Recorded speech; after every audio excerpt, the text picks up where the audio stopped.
Hello friends, welcome to सिर्फ study. स्वागत है आप सभी का आपके अपने यूट्यूब चैनल सिर्फ स्टडी में।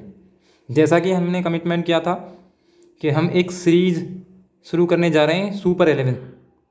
ठीक है, सुपर 11 मतलब कि एक तरीके से ये संजीवनी या आप कह सकते हैं ब्रह्मास्त्र सीरीज है, जो कि सभी प्रतियोगी परीक्षाओं के लिए उपयोगी है। Brahmastra series for all competitive exams. ठीक है, मेरा नाम पिंटू। ठीक है, जैसे कि अब हम शुरू करने जा रहे हैं अपनी सुपर 11 सीरीज। सुपर 11 के अंदर क्या क्या पढ़ेंगे, हम कौन कौन से सब्जेक्ट पढ़ेंगे, पहले वो समझ लेते हैं।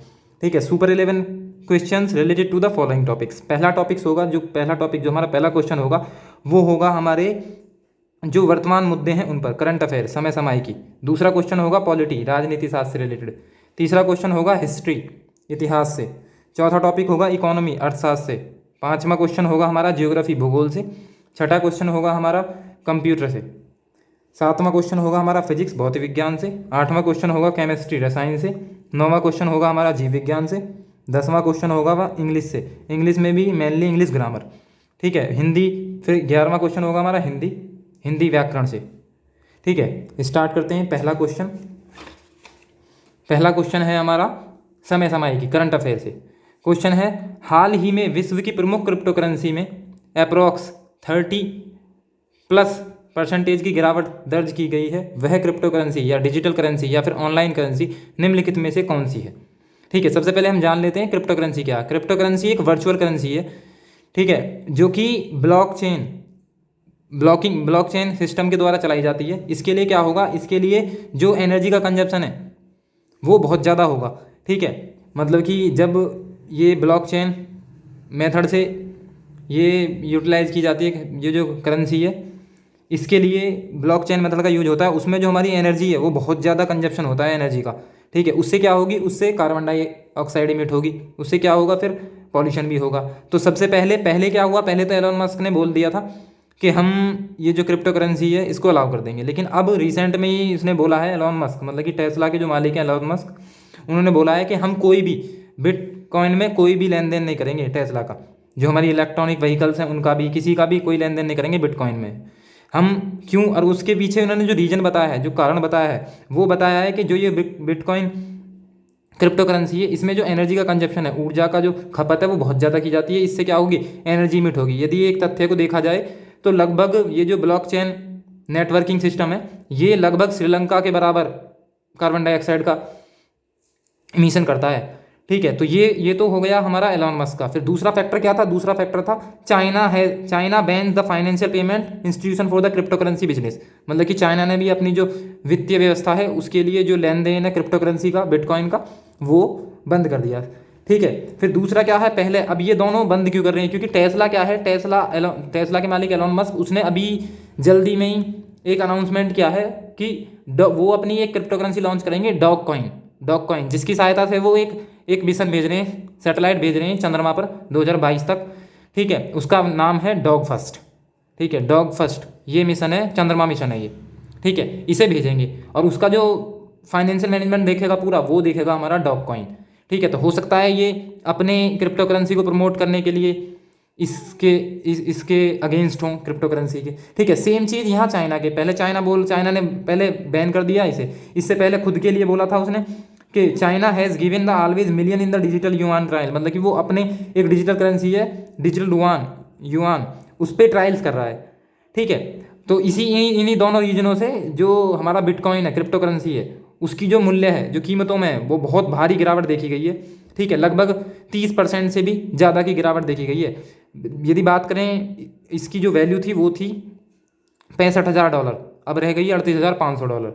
ठीक है, अब ये बात करें बिटकॉइन की, तो बिटकॉइन जो पहली क्रिप्टो करेंसी है वो जापान के द्वारा इन्वेंट की गई थी। जापान के कौन, सातोशी नाकामोतो, इनके द्वारा इन्वेंट की थी पहली क्रिप्टो करेंसी। ठीक है, तो ये जो बात हुई है वो किसकी है, ये सिंबल है बिटकॉइन का। कब आई, 2009 में।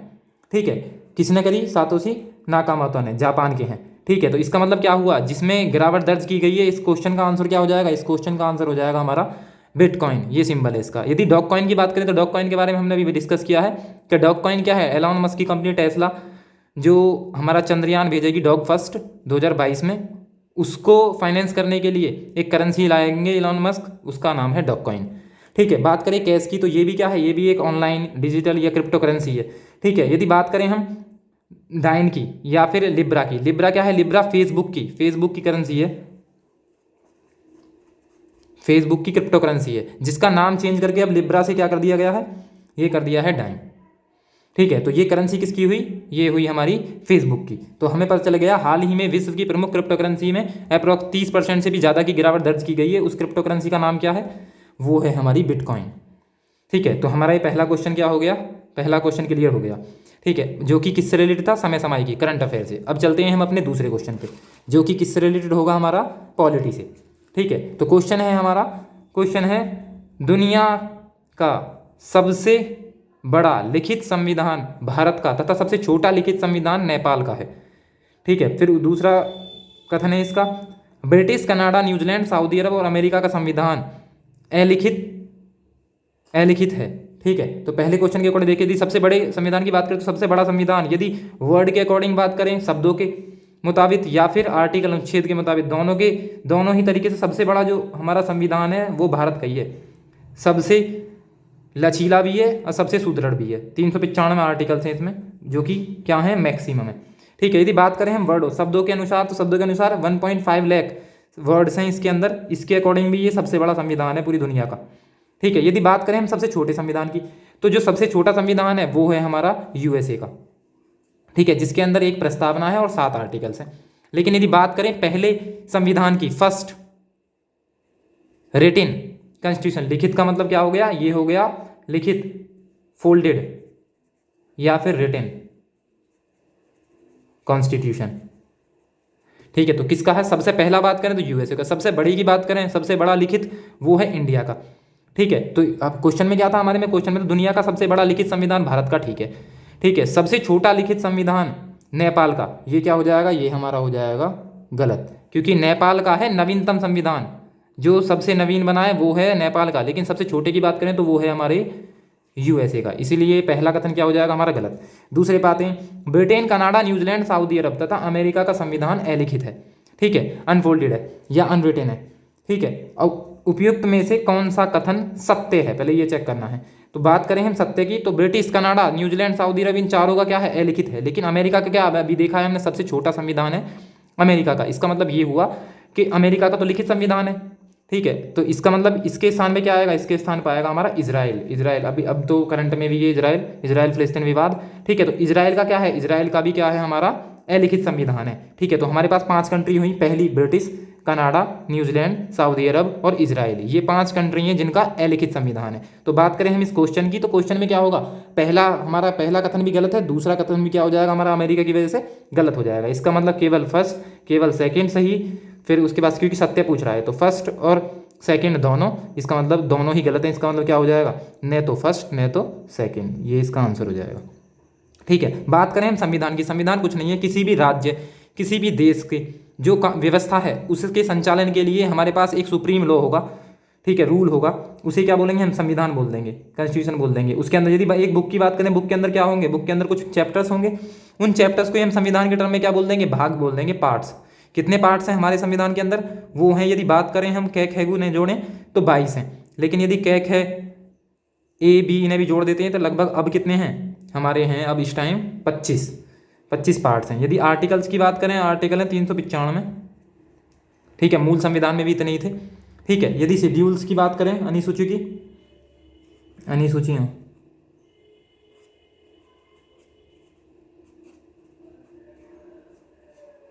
शेड्यूल्स।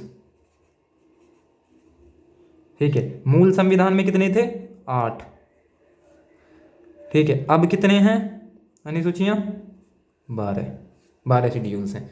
ठीक है, तो ये है हमारी वो बुक जिसके अकॉर्डिंग हमारे भारत का क्या बनेगा, जो कानून व्यवस्था है या फिर जो भी व्यवस्था देखी जाती है एक कंट्री के लेवल पे, एक राज्य के लेवल पे, वो इसी के अकॉर्डिंग हमारे देश में ये है सुप्रीम, क्या हमारा कॉन्स्टिट्यूशन, संविधान सुप्रीम है।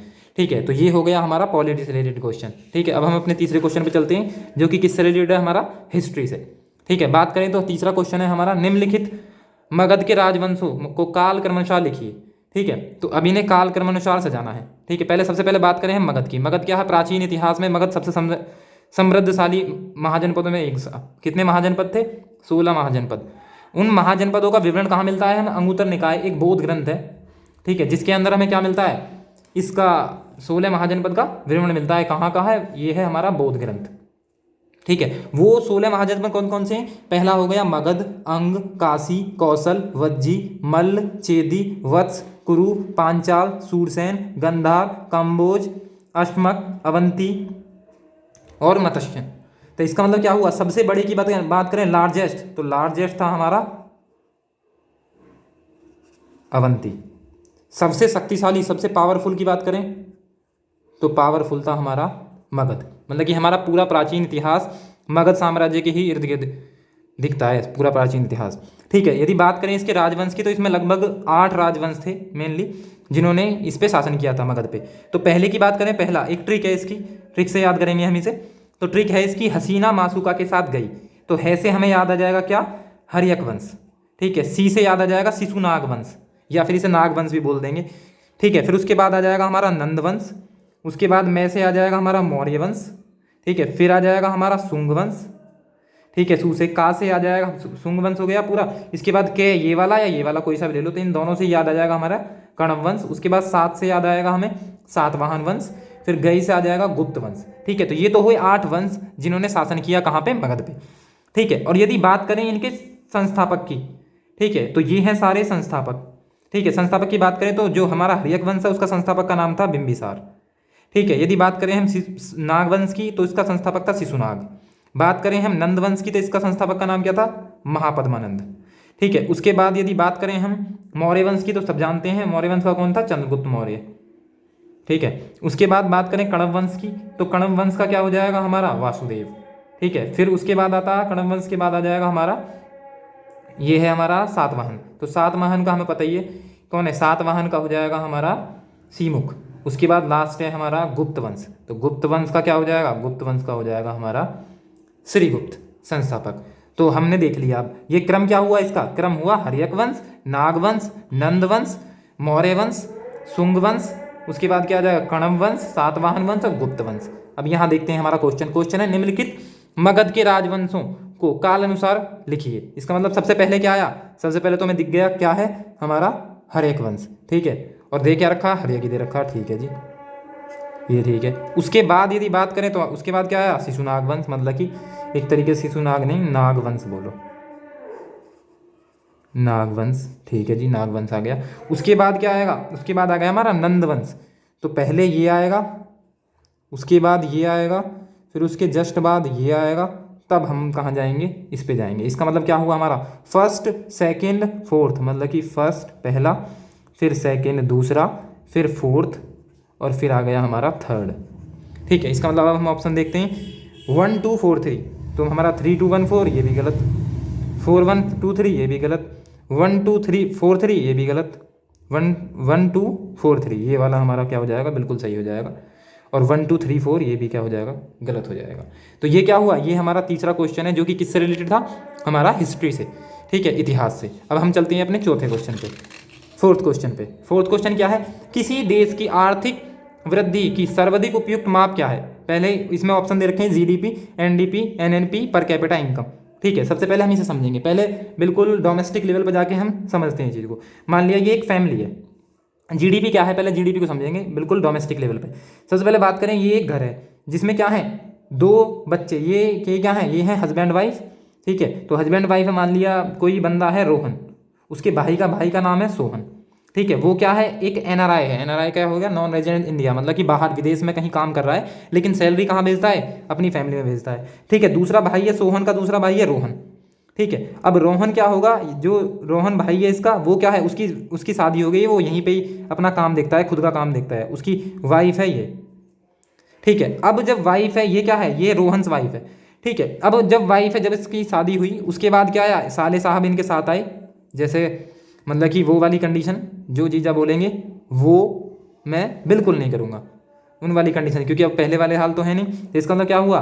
साले साहब आए। अब मान लिया हम इन सब की बात करें तो यदि इस फैमिली में ये जो इनके फादर थे, इनकी सैलरी मानते हैं हम, मान लिया 30K पर मंथ, ये इनकी सैलरी है, ठीक है। ये जो मदर हैं उस लड़के की, मतलब कि रोहन की मदर है, ये है हाउसवाइफ। तो इसका मतलब इनकी तो कोई सैलरी है नहीं, हाउसवाइफ है। ठीक है, बात करें इस एनआरआई की, तो ये भैया बाहर विदेश में काम कर रहा है। जब विदेश में काम कर रहा है तो नॉर्मल सी बात है, इसकी सैलरी क्या होगी, ज़्यादा होगी। मान लिया यही सैलरी उसकी ये है 90K पर मंथ, मतलब कि 90,000 पर मंथ है। ठीक है, बात करें हम, ये तो हो गई एनआरआई जो हमारा क्या है, सोहन है। रोहन की बात करें तो रोहन की सैलरी मान लिया हमने ये है 20,000 पर मंथ। ठीक है, फिर ये जो साले साहब हैं, ये आए हैं यहाँ नौकरी के मकसद से, रहते हैं यहाँ, नौकरी करते हैं। ठीक है, कुछ सैलरी मिलती है, तो मान लिया ये जो इनकी जो सैलरी है वो है 10K पर मंथ। ठीक है, अब यदि हम बात करें जीडीपी की, तो ये अभी हम जीडीपी जो निकाल रहे हैं, जीडीपी का मतलब क्या है, ग्रॉस डोमेस्टिक प्रोडक्ट, सकल घरेलू आय। ठीक है, तो पहले क्या समझ रहे हैं हम, पहले इसी पर समझ रहे हैं हम, ये क्या है, ग्रॉस डोमेस्टिक प्रोडक्ट। ठीक है, ग्रॉस डोमेस्टिक प्रोडक्ट मतलब कि सकल घरेलू आय, आय मतलब कि घर के लेवल पे देखा हमने, पहले ये फैमिली है हमारा, यही घर है, तो इस घर की आय कितनी है, पहले हम ये चेक करते हैं, इस घर की टोटल आय कितनी है। ठीक है, टोटल आय की बात करें तो सबसे पहले जीडीपी के अंदर क्या क्या काउंट होगा वो देख लो। सबसे पहले जब हम करेंगे जीडीपी की बात, जीडीपी, तो इस फैमिली के अंदर, पूरी फैमिली के अंदर जो टोटल इनकम है वो क्या है। बात करें हम इस एनआरआई की, एनआरआई की अभी छोड़ो, पहले बात करते हैं फादर की, तो ये हो गया 30 प्लस 30, ये हाउसवाइफ है तो इसका मतलब 0। फिर उसके बाद नीचे आते हैं हम रोहन पे, तो रोहन की कितनी है, रोहन की हमारी 20K। ठीक है, ये हो जाएगी हमारी किसकी, रोहन की। रोहन वाइफ क्या है, रोहन वाइफ मान लिया, रोहन वाइफ भी, रोहन की वाइफ क्या है, डॉक्टर है। ठीक है, इसकी भी सैलरी है 20K पर मंथ, तो इसे भी, क्योंकि ये भी हमारी फैमिली का हिस्सा है, तो ये भी क्या हो जाएगा, ये भी 20 हमने काउंट कर लिया। उसके बाद आते हैं हम 20, हमने ये पूरा पोर्शन जोड़ दिया। अब क्या हुआ, ये फैमिली की इनकम है, दिखाई दे रही है पूरी की पूरी के, ये है जो एनआरआई है, जो सोहन है, वो भी तो यहाँ फैमिली में भेजेगा सारे पैसे, तो ये तो हमारी फैमिली की हुई जो हमें दिखाई दे रही है अभी। ठीक है, रिसेंट में वो हुई हमारी फैमिली इनकम। ठीक है, लेकिन यदि बात करें हम अब सोहन की, तो सोहन भी क्या है, एनआरआई है, लेकिन सोहन जो अपनी जितना भी अपनी उस जो भी उसकी इनकम है वो भी कहाँ भेज रहा है, इस फैमिली में भेज रहा है। इसका मतलब वो जो 90,000 है वो भी क्या होंगे, इसी में काउंट होंगे।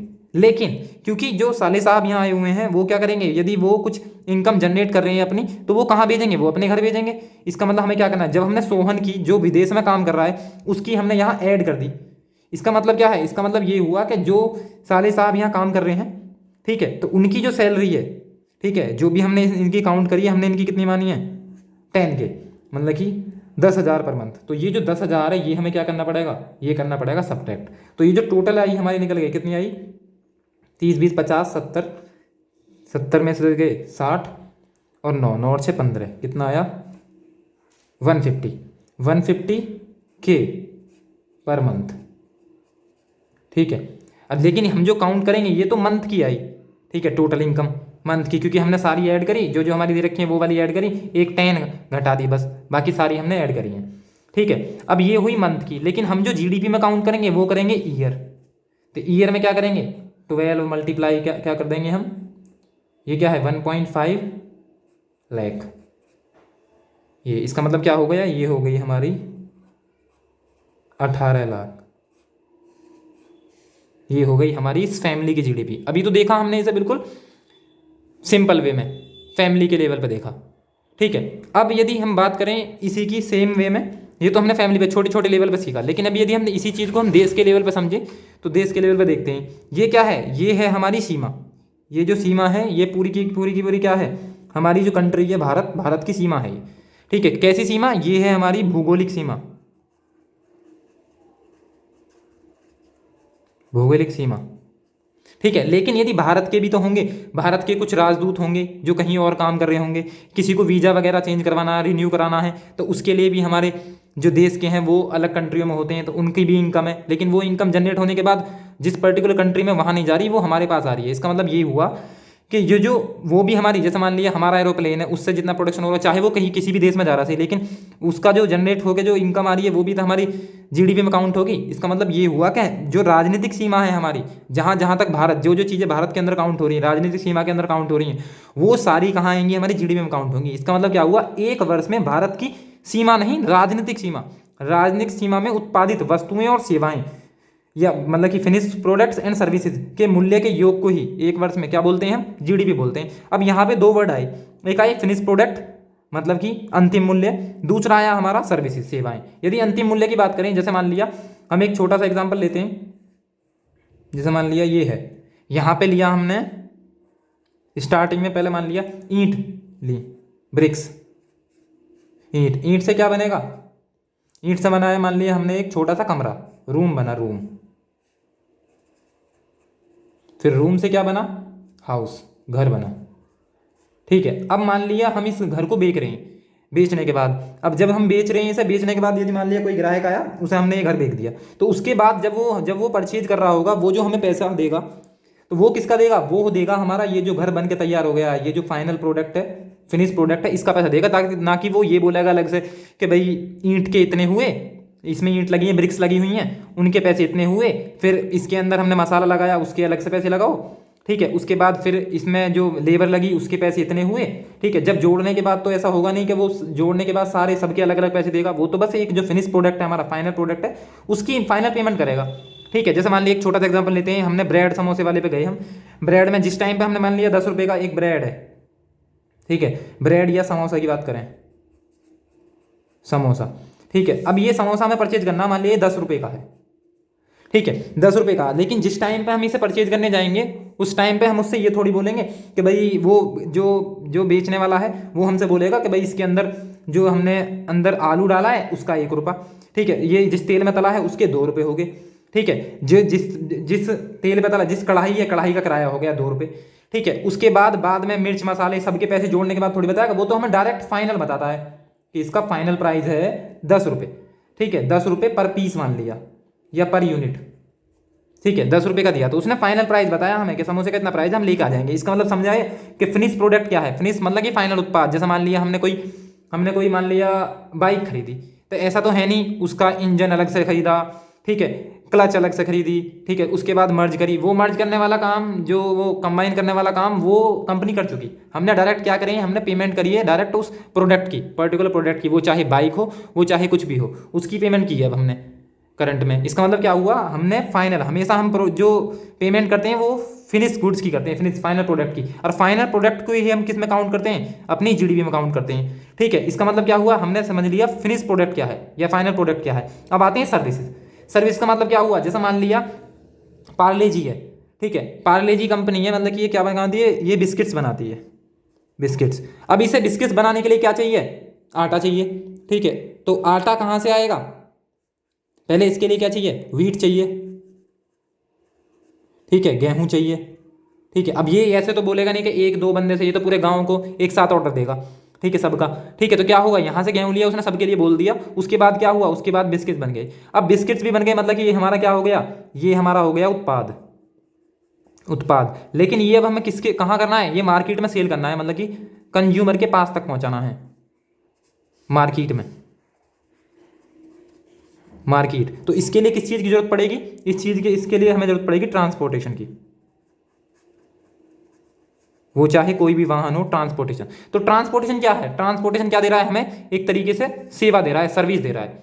जैसे मान लिया जैसे कि हम अभी सोशल साइट्स पे कोई चीज़ देख रहे हैं या हम ऑनलाइन स्टडी कर रहे हैं, तो उसमें क्या हुआ, जैसे मान लिया मैंने आके किसी को पढ़ाया, ठीक है, पढ़ाने के बाद जो स्टूडेंट ने पढ़ लिया, ठीक है, मैंने पढ़ा दिया, जब वो पढ़ने के बाद उठेगा तो मैंने इन हैंड उसके कुछ नहीं दिया, लेकिन क्या हुआ, वैल्यू एडिशन हुआ बस उसकी नॉलेज में, ठीक है। तो क्या हुआ, जब भी हमें कोई पैसा, हमने कोई मनी दी, मनी के बदले में जब हमें कोई प्रोडक्ट मिलेगा, तब तो हम बात कर रहे हैं किसकी, सर गुड्स की, सामान की। यदि हमें सामान, मतलब कि हमने किसी को मनी दी, मनी के बदले में हमें क्या मिल गया, मनी के बदले में हमें उसने क्या दिया, कोई प्रोडक्ट दिया, ठीक है, प्रोडक्ट दिया इन हैंड, ठीक है। तो ये क्या है, ये होगा हमारा गुड्स, मतलब कि एक तरीके से क्या होगा, हमारा वस्तुएं होंगी, ठीक है। लेकिन यदि वो इन हैंड हमने उसे पैसे दिए या हमने कुछ भी दिया उसे, उसके बदले में उसने क्या हुआ, उसने हमें इन हैंड कुछ नहीं दिया, लेकिन हमारी नॉलेज में इनहेंस कर दिया या कोई वैल्यू एडिशन कर दिया, ठीक है। जैसे सर्विसेज हो गई, मान लिया हॉस्पिटल हो गए,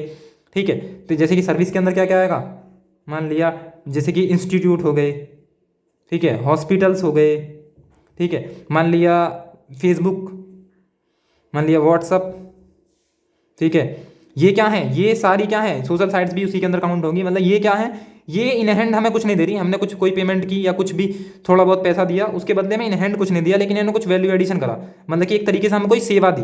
ठीक है, जैसे हॉस्पिटल में गए हम, जाने के बाद क्या हुआ, हॉस्पिटल में जाने के बाद क्या होगा, हॉस्पिटल में जाने के बाद कोई पेशेंट से, मतलब कि कोई बीमारी है, हमने उसे पैसे दिया, पैसे देने के बाद क्या हुआ, उसने जो डॉक्टर है, डॉक्टर ने अपनी स्किल्स का यूज किया और हमें सही कर दिया, सही करके भेज दिया। ऐसा तो है नहीं कि पहले हम किसी और तरीके से गए हैं, अब दूसरे टाइम पे कुछ और लेकर आए हाथ में, कुछ ऐसा कुछ है ही नहीं। जैसे मान लिया हम एक कॉलेज में हैं, कॉलेज में क्या जाते हैं, यदि कोई इंसान है कॉलेज में पर्टिकुलर, मान लिया 12th क्लास का बंदा इंजीनियर कॉलेज में गया और बाद में क्या बन गया, वो इंजीनियर बन गया।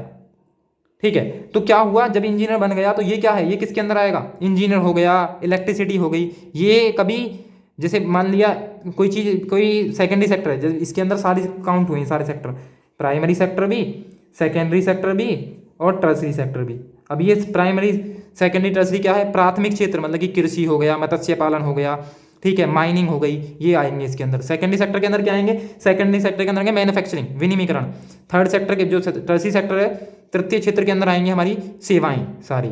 ठीक है, तो सेकेंडरी के अंदर क्या है, मैन्युफैक्चरिंग भी हो सकती है, प्रोडक्शन भी। तो इसका मतलब यदि हम बात करें प्रोडक्शन की, तो यदि ये बंदा 12th में गया और अब क्या बन गया, ये इंजीनियर बन गया, तो ऐसा तो है नहीं उसने भैया कोई मशीन थी उसके पास और उस मशीन में पहले उस बंदे को निकाला और बंदे को निकालने के बाद उसके टांग बाहाँ मोड़ के और उस मशीन के अंदर से निकाल के उसने इंजीनियर बना दिया उसे एक दिन में ही। ऐसा तो कुछ होगा नहीं। उसने क्या करा, उसकी स्किल्स इनहेंस करी, उसकी वैल्यू एडिशन कर दिया उसमें, उसकी स्किल्स में, तब उसने इंजीनियर बना दिया। इसका मतलब इंजीनियर क्या होंगे, इंजीनियर होंगे प्रोड्यूस। और यदि बात करें हम, बात करें मान लिया हमने कोई रॉ मटेरियल दिया, रॉ मटेरियल कच्चा माल, ठीक है, कच्चा माल और किसी मशीन में डाला और उसके बाद उसने एक फाइनल प्रोडक्ट बनाकर तैयार कर दिया हमें, तो ये जो होगा ये होगी हमारी मैन्युफैक्चरिंग। मैन्युफैक्चरिंग किसी मशीन के अंदर की जाएगी, कोई भी किसी भी तरीके की मशीन हो सकती है, किसी भी चीज़ को मैन्युफैक्चर, मतलब विनिर्मीकरण के लिए हमें मशीन की रिक्वायरमेंट है, वो रॉ मटेरियल को किसी ना किसी फिनिश प्रोडक्ट में कन्वर्ट करेगा।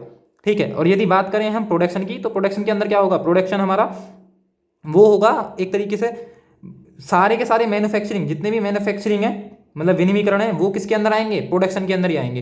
जैसे मान लिया हमने एक एग्जांपल लिया, जैसे कोई मशीन है, उस मशीन के अंदर हमने कोई कच्चा माल दिया और उसने उसे मान लिया हमने अयस्क डाले और डाला अयस्क, उसने उसे प्योर करके मेटल में कन्वर्ट कर दिया, तो ये एक मशीन के अंदर डाला, तो ये है मैन्युफैक्चरिंग। ठीक है, और प्रोडक्शन के अंदर क्या आएगा, प्रोडक्शन के अंदर सारी मैन्युफैक्चरिंग तो आएंगी आएंगी। प्रोडक्शन में कुछ चीज़ें ऐसी, जैसे इलेक्ट्रिसिटी क्या होगी, मैन्युफैक्चर नहीं होगी कभी भी, इलेक्ट्रिसिटी प्रोड्यूस ही होगी। ऐसी इंजीनियर प्रोड्यूस किए जाते हैं, ना कि मैन्युफैक्चर।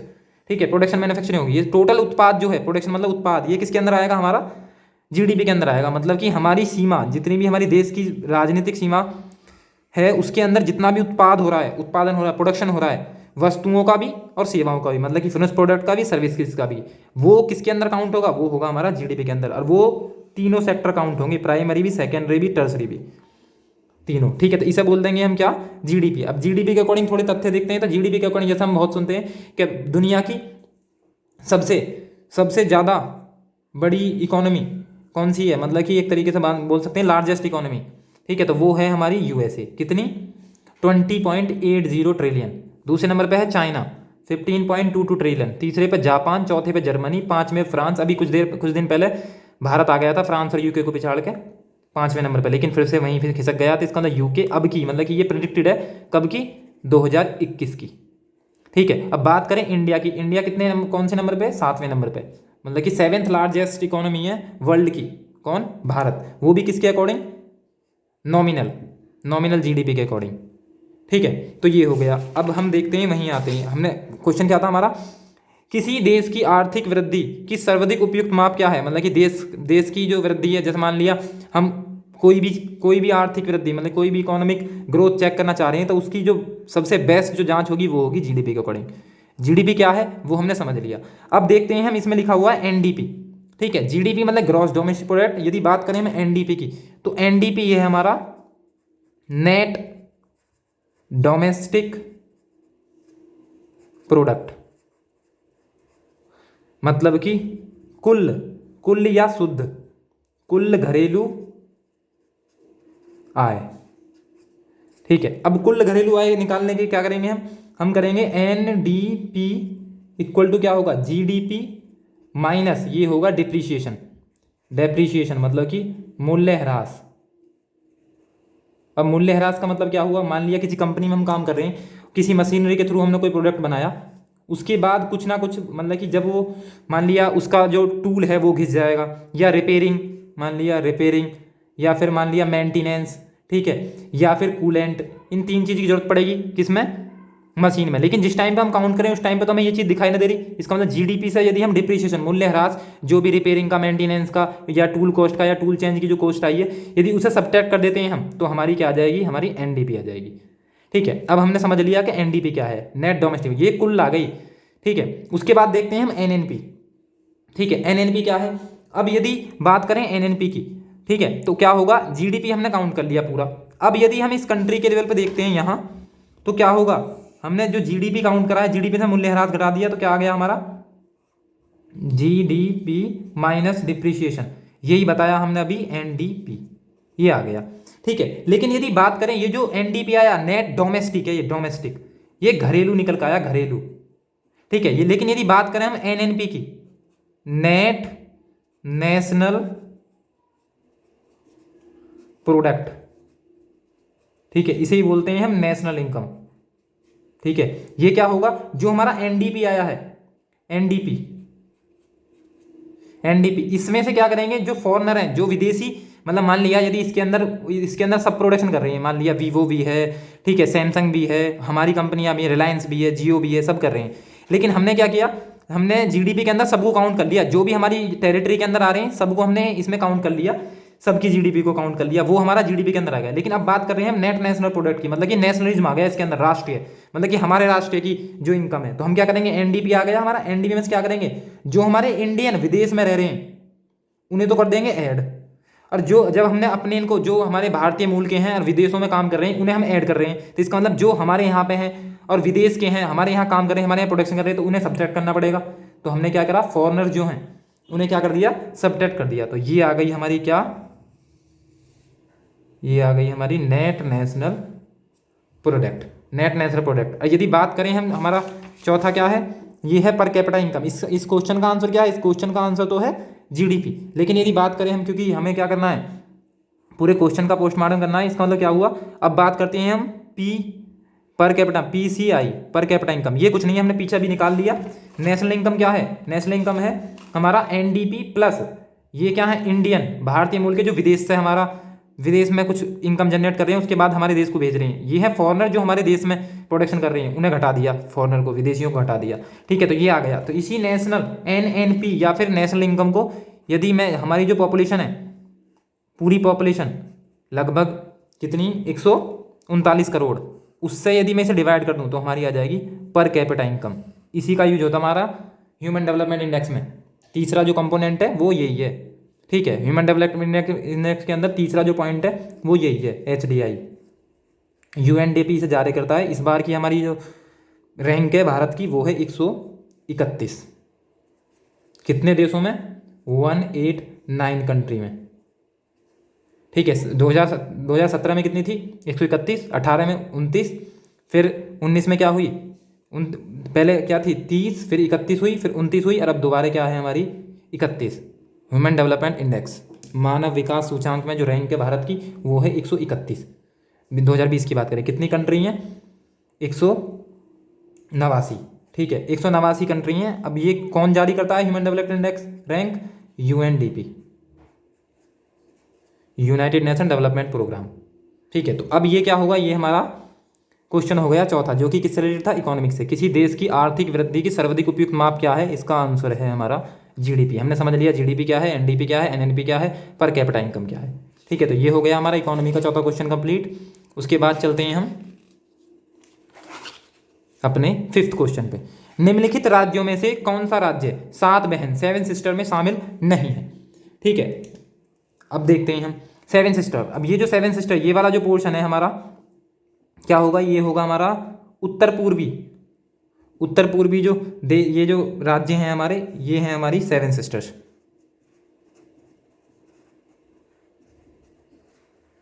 7 सिस्टर 7 होंगे। आठवीं सिस्टर बनाने की मांग भी हुई है किसकी, सिक्किम की। लेकिन हमें 7 सिस्टर के बारे में जानना, तो सबसे पहले देखते हैं, मैंने इसे जूम आउट करके देखा है, जूम करके दिखाया गया है। क्या है ये, सबसे ऊपर क्या है, ये है अरुणाचल प्रदेश।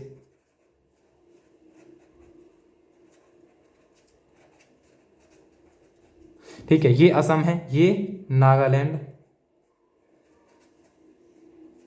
ये ऐसे ही ये वो देखे हमारा मैप देने के बाद ऐसे ही पूछ लेता है, इनकी स्थिति भी बहुत इंपॉर्टेंट है ये। अब यदि पूछा भी जाएगा तो इनमें से कुछ सेवन सिस्टर से रिलेटेड कुछ ना कुछ पूछा जाता है।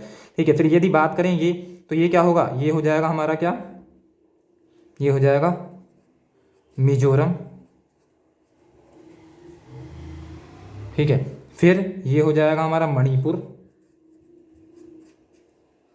ठीक है, ये हो जाएगा हमारा क्या, त्रिपुरा, जो कि तीनों तरफ से किससे घिरा हुआ है, तीनों तरफ से बांग्लादेश से। ठीक है, उसके बाद इसकी बात करें तो ये सबसे बड़ा राज्य है सेवन सिस्टर में, ये हो जाएगा हमारा असम। ठीक है, ये क्या है, ये है मेघालय, मेघालय जहाँ पे सबसे ज़्यादा बारिश होती है, मेघालय के कहाँ, मानिशराम में, पहले चेरापूंजी में होती थी। ठीक है, तो ये हो जाएगा मेघालय। ये सातों राज्य हैं सेवन सिस्टर के अंदर। अब हम अपने क्वेश्चन को देखते हैं, पहले देखते हैं हम भारत, ये हमारी यूनियन, ये टेरिटरी है पूरी इंडिया की, इसके अंदर कितने हैं, यदि अब की बात करें हम, अब की बात करें तो अब हैं हमारे, पहले कितने थे, पहले की बात करें तो 27 थी हमारे स्टेट। ठीक है, स्टेट, और यदि यूनियन टेरिटरी की बात करें तो हमारी 9 यूनियन, 7 यूनियन टेरिटरी थी। लेकिन यदि बात करें हम करंट की, तो करंट में क्या हुआ, 29 राज्य थे, 29। ठीक है, अब 29 राज्य में से अब क्या हुआ, अब एक राज्य क्या हो गया हमारा, जम्मू कश्मीर, J&K क्या बन गए, उससे 2 हमारी यूनियन टेरिटरी। पहली क्या है, पहली तो J&K ही है, और दूसरी क्या है, दूसरी है हमारी लद्दाख। ठीक है, तो ये क्या हुआ, एक राज्य टूटा। ठीक है, 31 अक्टूबर 2019 में। उसके बाद 2 बन गई यूनियन टेरिटरी, क्योंकि ये दोनों क्या हैं, ये दोनों ही हैं हमारी यूनियन टेरिटरी। ठीक है, उसके बाद ये 7 थी यूनियन टेरिटरी, अब क्या हुई, 2 यहाँ पे एडअप होंगी तो कितनी होंगी, 7 और 2 9 यूनियन टेरिटरी हो गई। लेकिन अभी एक और मर्ज हो गई 20 जनवरी 2021 में, क्या, दमन and Diu, Daman and Diu और दादर एंड नागर हवेली, दादर एंड नागर हवेली, इसे मर्ज करके क्या बना दिया है, इन दोनों को मर्ज कर दिया है, और मर्ज करके एक यूनियन टेरिटरी बना दिया है। ठीक है, जिसकी राजधानी क्या है, राजधानी है दमन। ठीक है, तो क्या हुआ, हमारे पूरे देश में, भारत में कितनी है, अब रिसेंट की बात करें तो रिसेंट में यदि स्टेट की बात करें तो स्टेट हो जाएंगे हमारे 28, यूनियन टेरिटरी की बात करें तो यूनियन टेरिटरी कितनी हो जाएंगी, 8। ठीक है, ये है हमारा करंट का स्टेटस अभी। ठीक है, तो अब हमने देख लिया कि सेवन सिस्टर, जो 7 बहनें बोलते हैं जिन्हें हम, वो हैं हमारी क्या, अरुणाचल प्रदेश, नागालैंड, मणिपुर, मिजोरम, त्रिपुरा, मेघालय, असम, जो कि सबसे बड़ा क्षेत्र है जिसका। ठीक है, असम, अरुणाचल प्रदेश, ये हो जाएंगी हमारी 7। अब देखते हैं क्वेश्चन, निम्नलिखित राज्यों में से कौन सा राज्य 7 बहन सेवन सिस्टर में शामिल नहीं है, ये हमारा क्वेश्चन है। ठीक है, तो सबसे पहले देखते हैं हम, अरुणाचल प्रदेश है।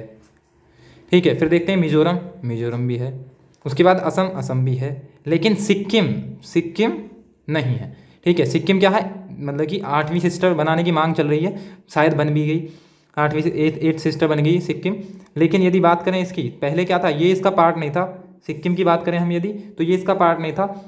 कब तक, मतलब 35वां संविधान संशोधन, 5th कॉन्स्टिट्यूशनल अमेंडमेंट एक्ट के जरिए इसे क्या बना दिया गया, इसे बना दिया गया सहराज्य, सहराज्य। ठीक है, फिर क्या हुआ, पहले उन्हें मौका दिया गया सिक्किम के लोगों को कि तुम रह के देखो पहले यहाँ पे, क्योंकि सिक्किम क्या था, सिक्किम तिब्बत का पार्ट था, मतलब एक तरीके से अलग राज्य था। तो 35वें संविधान संशोधन में पहले क्या बनाया, उसे सहराज्य बनाया। पहले उन्हें मौका दिया गया कि पहले आप देखो, यहाँ रह के देखो यहाँ की जो संस्कृति है उसे, यदि तुम्हारे साथ कोई भेदभाव नहीं होता है, उसके बाद तुम हमारे देश का पार्ट बन जाना। फिर क्या हुआ, जब उन्होंने देखा, तो देखने के बाद क्या हुआ, 1 साल बाद ही हमारा क्या कर दिया गया, ये 1974 की बात है। ठीक है, फिर 1 साल बाद ही हमारा 36वां संविधान संशोधन किया, और उससे क्या हुआ, उससे इसे 22वां राज्य बना दिया गया, किसका, भारत का। कब, 1975 में। ठीक है, सिक्किम, इसका मतलब इस क्वेश्चन का आंसर क्या हुआ, इस क्वेश्चन का आंसर हुआ सिक्किम। सिक्किम, बाकी क्या है, हमारी 7 सिस्टर्स हैं, लेकिन सिक्किम क्या है, सिक्किम 7 सिस्टर में काउंट नहीं होता, 7 बहन में। 8वीं बहन में आ जाए वो बात अलग है, लेकिन 7 सिस्टर में काउंट नहीं होता कौन, सिक्किम। ठीक है, ये हो गया हमारे इस क्वेश्चन का आंसर, 5th क्वेश्चन, जो कि किससे रिलेटेड था, जियोग्राफी, भूगोल से। अब चलते हैं हम अपने 6th क्वेश्चन पे। 6th क्वेश्चन क्या है, 6th क्वेश्चन है हमारा कंप्यूटर से रिलेटेड। ठीक है, सबसे पहले क्या है, क्या बोलते हैं कंप्यूटर को हिंदी में, संग्राहक। ठीक है, कंप्यूटर की फुल फॉर्म की बात करें, COMPUTER, मतलब कि commonly operated machine particular use in the technical education research, ये फुल फॉर्म हो जाएगी। ये तो बस नॉलेज के लिए है। ठीक है, पहले हम पढ़ते हैं अपना क्वेश्चन। क्वेश्चन है हमारा, central processing unit CPU is in a computer consist of input output processing, control unit, primary storage, secondary storage, control unit, arithmetical logical unit, register, none of above. ये है हमारा क्वेश्चन। सबसे पहले देखते हैं हम इनपुट डिवाइस। कोई भी कंप्यूटर है, कंप्यूटर के अंदर क्या होंगे, 3 पार्ट होंगे मेनली। पेरिफेरल डिवाइस भी बोला है इनपुट आउटपुट को, लेकिन क्या होगा, इनपुट होगा, आउटपुट होगा, और ये क्या है, ये हो गया हमारा CPU, जिसे हम क्या बोलते हैं, ब्रेन ऑफ कंप्यूटर। ठीक है, इसके अंदर क्या होगा, यदि इनपुट की बात करें तो इनपुट क्या, एज ए इनपुट क्या देते हैं हम, डाटा। ठीक है, और हमें आउटपुट क्या मिलता है, इन्फॉर्मेशन।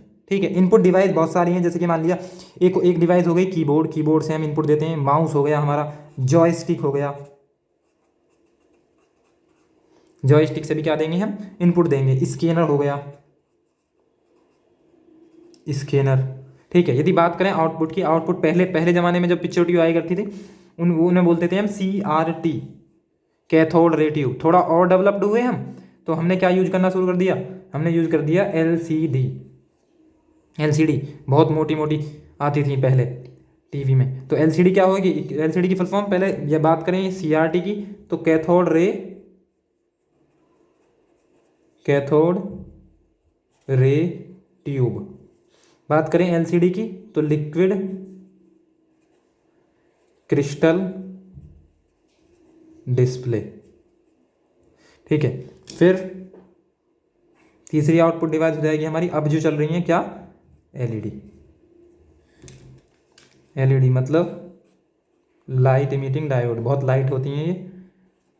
ठीक है, आजकल जो हम टीवी के तौर पे यूज करते हैं वही लाइट इमिटिंग डायोड्स। ठीक है, ये LED। तो ये सारी क्या हैं, ये आउटपुट डिवाइस है, जिस पे हमें दिखाई देता है ये इस टाइप का जो मॉनिटर होता है ये। तो ये जो पोर्शन देखते हो तुम ये, ठीक है, तो जहाँ ये दिखाई देती है यही क्या है हमारी, ये है हमारी सारी आउटपुट डिवाइस। ठीक है, प्रोसेसिंग होगी। अब बात करते हैं CPU की। CPU के अंदर मेनली 3 कंपोनेंट होते हैं। एक होता है ALU, इसे बोलते हैं अर्थमेटिक लॉजिक यूनिट। इसका काम क्या होता है, सारे अर्थमेटिकल जितने भी ऑपरेशन है उन्हें परफॉर्म करता है। जैसे गेट हो गए, एंड गेट, और गेट, प्लस माइनस, डिवीज़न।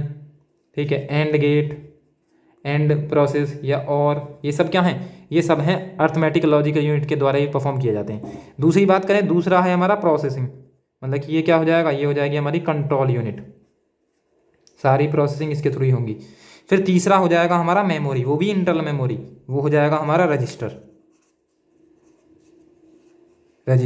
ठीक है, ये है हमारी फास्टेस्ट मेमोरी।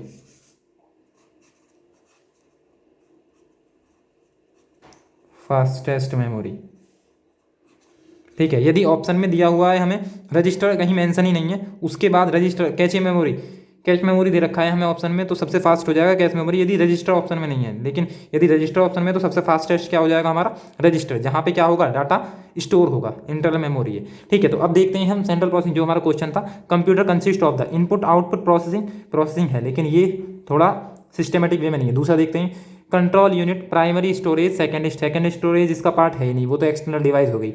ठीक है, अब बात करते हैं हम control unit, arithmetical logic unit, मतलब कि ये क्या हो जाएगा, ये हो जाएगा हमारा CU, ये हो जाएगा हमारा ALU, अर्थमेटिक लॉजिक यूनिट, ये रजिस्टर हो जाएगा हमारी मेमोरी।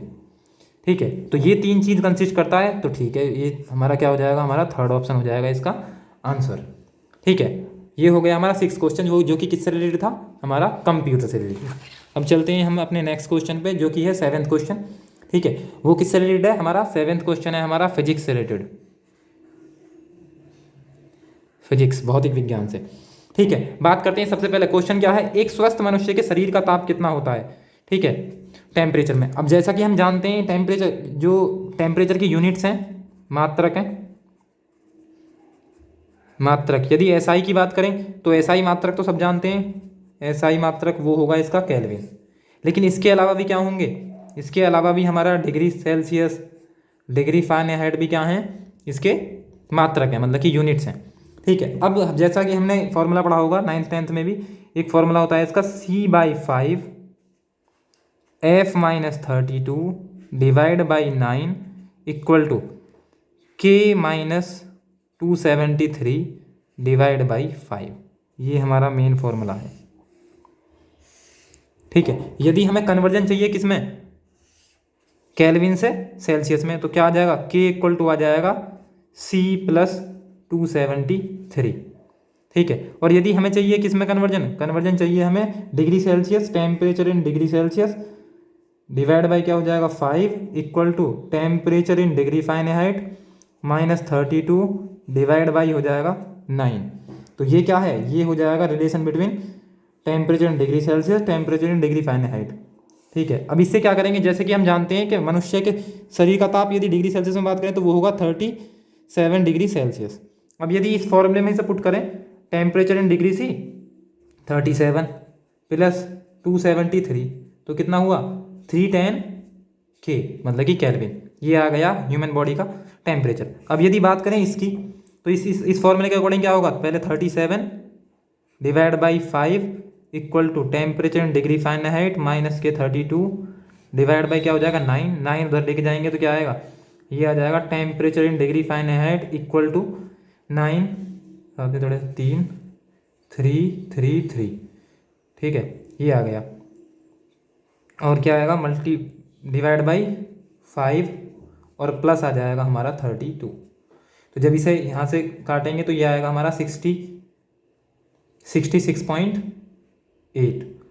तो जोड़ने के बाद इसे सॉल्व आउट करेंगे तो ये आएगा 98.6 डिग्री फ़ारेनहाइट। मतलब कि ये फॉर्मूला है इनके बीच relation between all of temperature unit. तो इसका मतलब क्या आएगा, ये रिलेशन के अकॉर्डिंग हमने जब कंसीडर कर रहे हैं हम टेम्परेचर इन डिग्री सेल्सियस और केल्विन तो हमने ये वाला रिलेशन लिया, जब हम कंसीडर कर रहे हैं इन दोनों को तो हमने ये वाला रिलेशन लिया। तो इससे निकाल लिया हमने टेम्परेचर हमारा जो डिग्री फ़ारेनहाइट में जो थर्मामीटर से नापते हैं हम, वो यही वाला नापते हैं डॉक्टर वगैरह। तो कितना होना चाहिए हेल्दी मनुष्य का, वो आ जाएगा हमारा 98.6 डिग्री फ़ारेनहाइट। अब ये टेम्परेचर वर्क कैसे करता है, वैसे तो एक शून्यता का नियम है थर्मोडायनेमिक्स का। ठीक है, मतलब कि जीरोथ लॉ ऑफ थर्मोडायनेमिक्स पे बेस है ये, zeroth law of TD thermodynamics. उसमें क्या होगा, यदि बात करें हम इसकी, तो ये तो ग्लास है, ग्लास का टेम्परेचर TG, इसके अंदर क्या भरा होता है, पारा मतलब मरकरी, तो इसका टेम्परेचर मान लिया हमने THG। ठीक है, यहाँ पे ये मनुष्य है जिसका हमें क्या करना है, हमें टेम्परेचर मेजर करना है, तो इसकी बॉडी का टेम्परेचर मान लिया हमने TB। तो क्या हुआ, ये जो बॉडी है ये इस थर्मामीटर के टच में आएगी, जब थर्मामीटर के टच में आएगी इसका मतलब क्या हुआ, ये बॉडी किसके साथ थर्मल इक्विलिब्रियम में आ जाएगी, ताप साम्य में आ जाएगी, वो आ जाएगी ग्लास के साथ। ठीक है, फिर ये मरकरी, क्योंकि ग्लास के टच में क्या है मरकरी, इसका मतलब ये जो G गिलास है वो किसके टच में है, मरकरी, मतलब कि THG। अब जबकि हमने देख लिया कि ये जो THG है वो बॉडी के बराबर भी है और मरकरी के, तो इनडायरेक्ट वे में क्या होगा, बॉडी किसके टच में आ जाएगा, THG। मतलब कि जैसे ही बॉडी का टेम्परेचर वेरी करेगा वैसे ही हमारा क्या होगा, अंदर का जो मरकरी का लेवल है वो भी वेरी कर जाएगा। इस तरीके से हम क्या होंगे, थर्मामीटर से क्या नाप लेंगे, बॉडी का टेम्परेचर। तो अब हम आते हैं क्वेश्चन पे। तो क्वेश्चन क्या था, एक स्वस्थ मनुष्य के शरीर का ताप कितना होता है।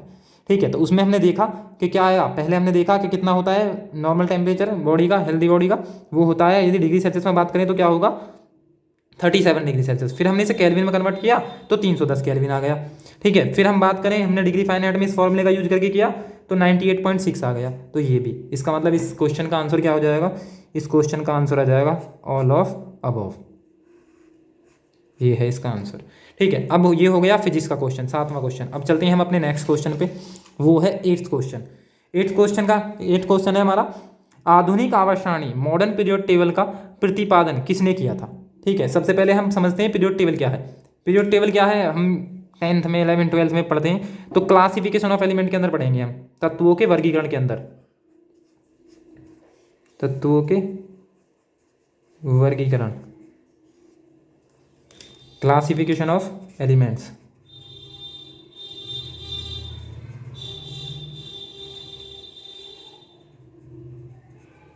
Classification of element.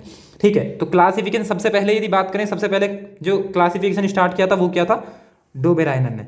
डोबेराइनर ने क्या दिया, डोबेराइनर का त्रिक का सिद्धांत।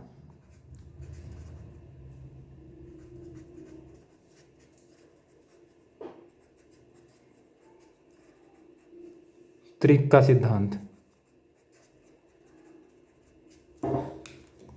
लॉ ऑफ ट्राइड, ये दिया। इसके अकॉर्डिंग इन्होंने क्या बोला, इन्होंने बोला जैसे इन्होंने एक ट्राइड लिया, पहला लिथियम, सोडियम, पोटेशियम, ये पहला ट्राइड है मान लिया इनका त्रिक। इसमें क्या होगा, जैसा कि हम जानते हैं लिथियम का क्या होगा एटॉमिक नंबर 3, सोडियम का 11, सोडियम का क्या हो जाएगा 11, पोटेशियम का क्या हो जाएगा हमारा 19। ठीक है, तो इन्होंने बोला कि पहले और तीसरे, ये क्या हो जाएगा हमारा फर्स्ट एलिमेंट, ये हो जाएगा हमारा थर्ड एलिमेंट। तो इन्होंने बोला फर्स्ट और थर्ड एलिमेंट का जो एवरेज है वो सेकंड के बराबर आएगा। ठीक है, हमने देखा भी यहाँ, यदि इसकी बात करें 3 फर्स्ट हो गया, ठीक है, थर्ड एलिमेंट कितना हो गया 19, ठीक है, ये 3 हो गया, डिवाइड बाई 2 करेंगे तो कितना हो जाएगा 22, डिवाइड बाई 2 कितना आ जाएगा हमारा 11। तो यही कॉन्सेप्ट उसने दिया त्रिक का, ऐसे ही बनाए। लेकिन ये कहाँ तक वैलिड हुआ, ये वैलिड हुआ सिर्फ 3 टाइड तक। मतलब कि इसने कितनी स्टडी कहाँ तक करी, इसके टोटल 9 एलिमेंट तक स्टडी करी। टोटल एलिमेंट तो 17 थे इसके टाइम पे, लेकिन ये 9 एलिमेंट तक स्टडी कर पाया। ठीक है, ठीक है, उसके बाद आते हैं हमारे डोबेराइनर के जस्ट बाद आते हैं हमारे न्यूलैंड। ठीक है, न्यूलैंड ने क्या करा, न्यूलैंड के टाइम पे जैसे एलिमेंट यहाँ पे कितने थे, टोटल एलिमेंट की बात करें यदि, टोटल एलिमेंट थे 17। ठीक है, यहाँ पे टोटल एलिमेंट हो गए 56। और इनकी सबसे बड़ा जो ड्रॉबैक था वो ये था कि इन्होंने ये अनाउंसमेंट कर दिया कि 56 एलिमेंट होंगे, कभी भी 56 एलिमेंट से ज़्यादा नहीं होंगे, ये 56 एलिमेंट ही मैक्सिमम है। ठीक है, तो 56 एलिमेंट सबसे बड़ा ड्रॉबैक तो इनका यही हुआ। लेकिन इन्होंने जो अरेंजमेंट दिया, वो अरेंजमेंट किस तरीके से दिया तत्वों का, वो अरेंजमेंट दिया इन्होंने किसकी थ्योरी पे, वो दिया जैसे बात करते हैं सॉन्ग्स की, क्या है लिरिक्स, सा रे गा मा पा धा नी सा। ठीक है, इसी से रिलेट किया उन्होंने, इसी वजह से इसे क्या बोलते हैं, इसे बोलते हैं हम अष्टक का नियम, अष्टक का नियम। ठीक है, इसने कौन कौन से एलिमेंट लिए,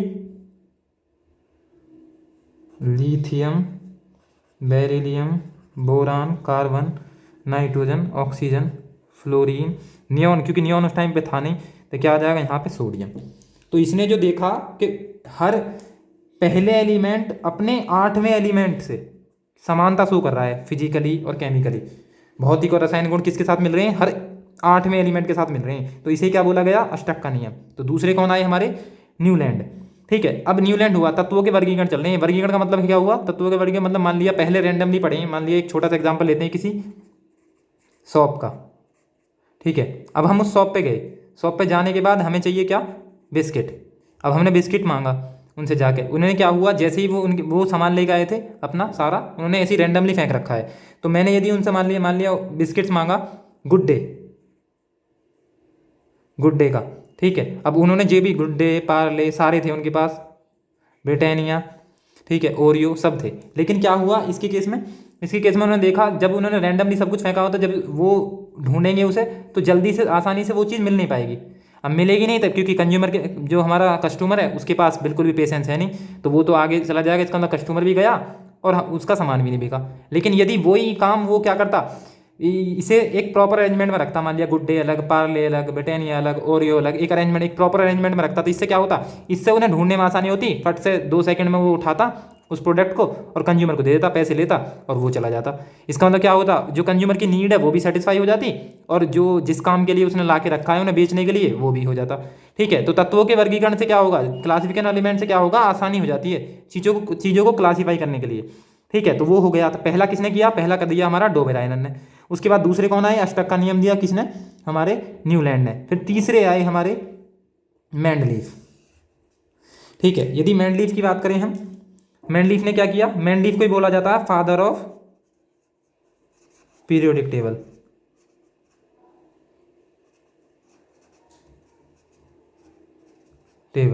आवर्त सारणी के जनक, क्योंकि सबसे पहले जो अरेंजमेंट, जो रो और कॉलम का अरेंजमेंट किया था वो तो हुआ था इनके। एक चीज और याद रखनी है कि डोबेराइनर भी, मेंडलीफ भी और न्यूलैंड, इन तीनों ने जो जो इनकी जो आवर्ती थी वो किसके आवर्ती फलन थी, जो पीरियड टेबल थी वो आवर्ती फलन थी परमाणु भार के, मतलब कि इनका जो अरेंजमेंट हुआ था वो हुआ था एटॉमिक वेट के अकॉर्डिंग। लेकिन यदि बात करें फादर ऑफ पीरियड टेबल, पहले हम देखते हैं क्या देख रहे थे, मेंडलीफ। तो मेंडलीफ में क्या होगा, रो कॉलम, सबसे पहले जो रो कॉलम के अरेंजमेंट करे वो इन्होंने स्टार्ट करे। मान लिया ये क्या है, ये रो है और ये क्या है, कॉलम, मतलब कि ये पंक्तियां हैं, ये स्तंभ है। तो रो को क्या बोला उन्होंने, रो को बोला उन्होंने आवर्त, मतलब पीरियड्स, और जो ये कॉलम है, स्तंभ है, उन्हें बोला उन्होंने वर्ग, ग्रुप। ठीक है, इनके टाइम पे कितने थे, यदि बात करें हम आवर्त की तो ये थे इनके टाइम पे 6। ठीक है, और ग्रुप की बात करें तो ये थे 9, कहीं कहीं 8 भी मेंशन होता है। 8 से 9 क्या थे ये, मतलब कि जो वर्ग थे खड़े, जो कॉलम थे, स्तंभ थे, वो थे 8 से 9, और ये क्या थे, जो हमारे क्षैतिज रेखाएं थी, क्षैतिज कॉलम थे, वो क्या थे, वो उन्हें बोला गया क्या, आवर्त, मतलब पीरियड्स बोला गया। कितने थे, 6 थे मेंडलीफ के में। टोटल एलिमेंट की बात करें यदि, इनके टाइम पर टोटल एलिमेंट हो गए थे हमारे बढ़कर 63, मतलब इन्होंने जो स्टडी करी 63 पे करी। लेकिन इनकी जो आवर्त सारणी थी उसमें भी क्या था, निकेल, कोबाल्ट, निकेल, इन दोनों की पोजीशन एक ही जगह थे ये। ठीक है, दूसरी बात, इनके टाइम पे भी क्या नहीं थी, एक्रिय गैस, जो नोबल गैसेज थी उनकी स्थिति क्लियर नहीं थी। ठीक है, फिर उसके बाद जो लास्ट थे वो इन्हीं के शिष्य थे, मौसले। ठीक है, तो मौसले आए, मौसले ने क्या दी, मौसले ने दी हमारी period table, modern period table, Moseley. कब, 1913 में, 13 ईस्वी में। ठीक है, इन्होंने क्या किया, मॉडर्न पीरियड टेबल, मतलब कि इसे ही क्या बोलते हैं हम, इसे मॉडर्न पीरियड टेबल किसकी, मेंडलीफ की ही, मेंडलीफ की आधुनिक आवर्त सारणी। ठीक है, जबकि इसमें जो मॉडिफिकेशन किया वो किसने किया है, मौसले ने, लेकिन उसने अपना नाम नहीं दिया, अपने गुरु का ही नाम दिया, मेंडलीफ। तो मेंडलीफ की आवर्त सारणी ही रहने दी, बस इसे क्या बोलते हैं, इसे बोलते हैं मेंडलीफ की आधुनिक आवर्त सारणी। इस टाइम पे जो हमारे एलिमेंट थे वो बढ़कर कितने हो गए थे, 118, मतलब कि कितने एलिमेंट की स्टडी करेंगे हम करेंगे 118 एलिमेंट की स्टडी। ठीक है, तो ये हो गए इतने। अब मॉडर्न पीरियड टेबल के अंदर क्या होगा, वो अरेंजमेंट तो सेम है कि इन्हें क्या बोला जा रहा है, इन्हें इन पंक्तियों को, रो को क्या बोला जा रहा है, रो को बोला जा रहा है हमारा पीरियड्स। तो कितने हो गए, 1 2 3 4 5 6 7, तो 7 क्या हो गए, 7 तो हो गए पीरियड, आवर्त। ठीक है, अब बात करें ये क्या है, ये कि बताए थे उसमें भी क्या थे, ग्रुप्स। तो ग्रुप्स हो गए, अब ये हो गए 18 मौसले के टाइम पे, आधुनिक आवर्त सारणी में। ठीक है, अब बात करें, सारे एलिमेंट तो याद रखने नहीं है क्योंकि कितने हैं, 118 एलिमेंट है, लेकिन जो 30 to 35 हमें याद रखने हैं। जैसे कि पहला क्या हो गया, hydrogen, helium, lithium, beryllium, boron, carbon, nitrogen, oxygen, fluorine, neon, sodium, magnesium, aluminium, silicon, phosphorus, sulphur, chlorine, argon. फिर आते हैं हम आर्गन के बाद क्या आएगा, potassium, calcium, scandium, titanium, vanadium, chromium, manganese, iron, cobalt, nickel, copper, zinc. यहाँ तक हमें याद करने, ये है 30वां एलिमेंट। ठीक है, अब ये बात करें हम, ये क्या बना हुआ है, ये है जिगजैग लाइन, ये टेढ़ी मेढ़ी रेखा। तो इस जिगजैग लाइन के अंदर जितने भी एलिमेंट हैं इन्हें बोलेंगे हम मेटलॉइड, मेटलॉइड्स मतलब कि उपधातु। ठीक है, अब जिगजैग लाइन के राइट में जितने भी एलिमेंट हैं इन्हें बोलेंगे हम अधातु, मतलब कि नॉन मेटल्स। और इसके जिगजैग लाइन के लेफ्ट में जितने भी हैं उन्हें बोलेंगे हम धातु, मतलब कि मेटल्स। ये होंगे कितने, यदि बात करें हम इनकी, मेटल्स होंगे टोटल पीरियड टेबल में आधुनिक आवर्त सारणी में होंगे ये 91। बात करें अधातु की तो ये होंगे 20, और बात करें हम मेटलॉइड्स मतलब कि उपधातु की तो ये होंगे हमारे 7। ठीक है, टोटल कितने हुए, टोटल हो गए हमारे 118। यदि बात करें मेटल्स की तो मेटल है हमारे 91, बात करें मेटलॉइड्स की तो वो हैं हमारे 7, बात करें नॉन मेटल्स की तो वो हैं हमारे 21। तो टोटल जोड़ने के बाद कितना हो गया हमारा 118 हो गया। अब इनमें क्या होंगे, कुछ तो प्रकृति से मिले होंगे, ठीक है। ये क्या है, ये हमारे क्या हैं, ये है हमारे मेटल्स, ये हैं मेटलॉइड्स, और ये हैं हमारे नॉन मेटल, मतलब कि ये क्या हैं, ये हैं हमारे धातु, उपधातु, और ये हो जाएंगे हमारे अधातु, ठीक है। अब क्या हुआ, अब ये तो हो गया हमारा धातु, अधातु, उपधातु के अरेंजमेंट 118 को हमने क्या कर लिया, क्लासीफाई कर लिया। यदि बात करें हम प्रकृति से जो हमें मिले हैं वो हैं हमारे 94, और जो 24 हैं वो हैं मैन मेड, आर्टिफिशियल, ठीक है। तो ये तो हैं हमें मिले नेचर से, प्रकृति से। और यदि बात करें 24 की तो ये है कृत्रिम, मतलब कि आर्टिफिशियल। ये क्या थी, ये है हमारी क्या, ये है मॉडर्न पीरियड टेबल। इसके अंदर भी यदि बात करें हम कितने हो गए, टोटल एलिमेंट भी काउंट करें, 2 ये हो गए, फिर 2, इसके बाद इसमें 8 कितना हुआ, ये हो गए, इसमें भी 8, फिर इसके बाद 18, फिर 18। लेकिन ये जो 6th आवृत और 7th आवृत है, मतलब कि 6th पीरियड 7th पीरियड है, इसके अंदर क्या होंगे, ये नीचे, क्योंकि यदि हम यहीं कर देंगे तो 32 एलिमेंट आएंगे इस पूरी रो में, तो हम क्या करते हैं, इसे ही अरेंजमेंट कर देंगे नीचे, और इसका जो एलिमेंट होगा जिस जहाँ से स्टार्ट है वो लेंथेनाइड, इस वजह से बोलेंगे लेंथेनियम सीरीज, ठीक है। ये इसे बोलेंगे एक्टेनाइड सीरीज, ये लेंथेनाइड सीरीज, ये एक्टेनाइड सीरीज, ठीक है। कहाँ से कहाँ तक के एलिमेंट होंगे इसके अंदर, और इसके अंदर भी, इसके अंदर होंगे 89 to 103, ठीक है। और यदि बात करें इसकी तो इसमें आ जाएंगे हमारे 57 to 70 में, ठीक है। तो ये एलिमेंट किसके अंदर होंगे, ये होंगे हमारे लेंथेनाइड सीरीज, ये होगी हमारी एक्टेनाइड सीरीज। इसका मतलब क्या हुआ, जो हमारा ये 7वां छठा आवृत है, छठे आवृत में कितने होंगे एलिमेंट, 18 प्लस ये कितने होंगे, ये होंगे 14, ये भी 14, तो क्या हो गए 14 और ऐड कर दो तो कितना हुआ, इसमें भी 32 होंगे और इसमें भी 32 एलिमेंट हो गए। यदि बात करें इसकी हेलेना की रब से पर्याप्त क्या आएगा, यदि यहाँ की बात करें हेले की रब से पर्याप्त तो क्या आएगा, ये सारे ट्रिक के माध्यम से अगली वाले वीडियो में बताएंगे। तो क्या आएगा, ये आएगा रुबीडियम, सीजियम, फ्रांसियम। इसकी बात करें तो helium, neon, argon, krypton, xenon, radon और अननोन ऑट्रियम। जो अननोन ऑट्रियम है ये क्या है, सबसे भारी तत्व है। यदि आर्टिफिशियल बात करें मेन मेड में तो वो अलग एक सेपरेट वीडियो में बताएंगे, पूरे पीरियड टेबल को एक्सप्लेन करेंगे। लेकिन अभी क्या था हमारा क्वेश्चन, क्या था हमारा क्वेश्चन था आवर्त मॉडर्न पीरियड टेबल के प्रतिपादक कौन है। तो मॉडर्न पीरियड टेबल किसने दी, वैसे तो यदि बात करें तो नाम किसका दिया गया है, मेंडलीफ का दिया गया है, लेकिन प्रतिपादन किसने किया, हमारा मॉसले ने। तो इसका आंसर हो जाएगा मॉसले, ठीक है। तो मॉसले ने क्या दी, मॉडर्न पीरियड टेबल, हमने ये भी देख लिया। तो ये क्या था हमारा, ये था हमारा 8th क्वेश्चन, ठीक है। अब चलते हैं हम अपने 9th क्वेश्चन पे, ठीक है। तो 9th क्वेश्चन है हमारा किससे रिलेटेड है, बायोलॉजी जीव विज्ञान से। तो हमारा क्वेश्चन है निम्नलिखित में से कौन सा रोग विषाणु वायरस जनित नहीं है, वायरस से नहीं है। जैसे कि अब हम देख रहे हैं कि क्या कोविड-19 की बात करें, स्पेनिश फ्लू की बात करें, ये सब क्या हैं, ये वायरस जनित है, ठीक है। अब कोई भी जो जितने भी डिसीज हैं वो किसी ना किसी वायरस से या फिर कोई ना कोई होगा बैक्टीरिया से, जीवाणु से, कोई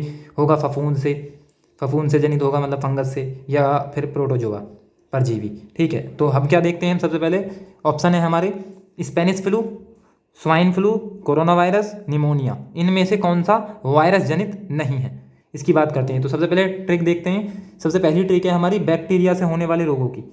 तो इसमें क्या आएगा, ट्रिक है हमारी पंडित का टीका न्यू है बिटिया। तो बिटिया से क्या याद आ जाएगा हमें, बिटिया से याद आ जाएगा हमें बैक्टीरिया, ठीक है। तो पंडित पैसे आ जाएगा प्लेग, जो कि किससे फैला था, इसे क्या बोलते हैं, ब्लैक डेथ भी बोलते हैं, ब्लैक डेथ, ठीक है, चूहों के माध्यम से फैला था। फिर बात हैं डिप्थीरिया या डायरिया, ये दोनों डी से आ जाएंगे।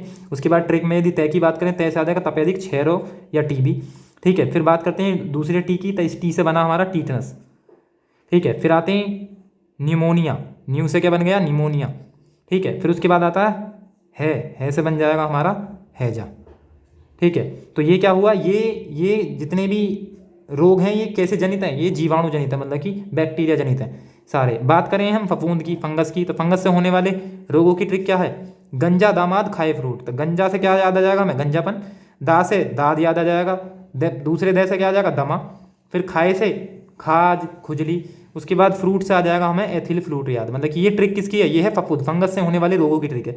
फिर तीसरी ट्रिक क्या है हमारी, पहली ट्रिक क्या होगी, बैक्टीरिया से, दूसरी ट्रिक हो गई हमारी फफूंद से, और तीसरी ट्रिक है हमारी किससे, प्रोटोजोआ, परजीवी से होने वाले रोग। तो इसकी क्या है ट्रिक, पापा काम पे सोते हैं, पापा से क्या याद आएगा, पायरिया, दूसरे पे से पेचिस, फिर ठीक है काम से काला ज्वर, ठीक है, उसके बाद आते हैं मैं से आएगा मलेरिया, ठीक है, सोते से क्या आ जाएगा, सोने की बीमारी मतलब कि निद्रा रोग, ठीक है, ये है। अब एक तरीका तो ये है कि हम चार, मेनली हमारे चार ही रोग हैं, चार जो डिसीज हैं मेनली चार तरीके से होती हैं, जीवाणु हो गई, फफूंद हो गई, और दूसरी क्या होगी, प्रोटोजोआ परजीवी हो गई, चौथी है हमारी वायरस जनित। एक तरीका तो हमारा ये है कि हम इन तीनों ट्रिक्स को रिमेंबर रखें।